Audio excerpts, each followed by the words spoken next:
En ce premier jour de grève, des intervenants communautaires en Outaouais font entendre leur voix. Une centaine d'entre eux ont manifesté dans les rues de Gatineau pour que leurs revendications soient prises au sérieux. De la façon que ça fonctionne présentement, il y a beaucoup de gens qui tombent entre les cracks puis qui sont laissés de côté. Plusieurs services pourraient être interrompus pendant les moyens de pression, alors que près de 80 organismes de la région participent au mouvement.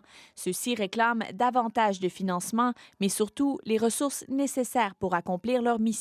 Nous, ce qu'on veut, c'est d'être reconnu, c'est d'être financé, puis c'est également de faire valoir cette profession-là, qui est, oui, noble, mais on a fini le temps de la charité, là. Rebecca Labelle œuvre auprès de personnes fragilisées par un problème de santé mentale. Elle estime que la situation s'est détériorée depuis la pandémie. C'est que les gens ont besoin d'aide. Les gens cognent à nos portes parce qu'ils ont besoin de services. Puis là, nous, on doit choisir, prioriser les personnes.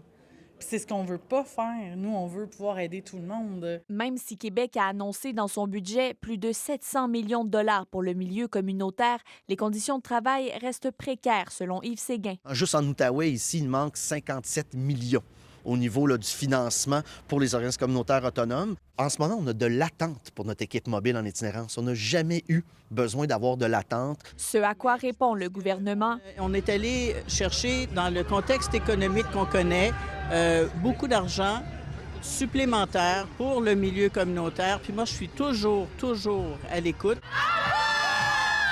Une chose est certaine, les attentes sont élevées en cette année électorale. Ici, Anne-Sophie Gagné, Radio-Canada, Gatineau.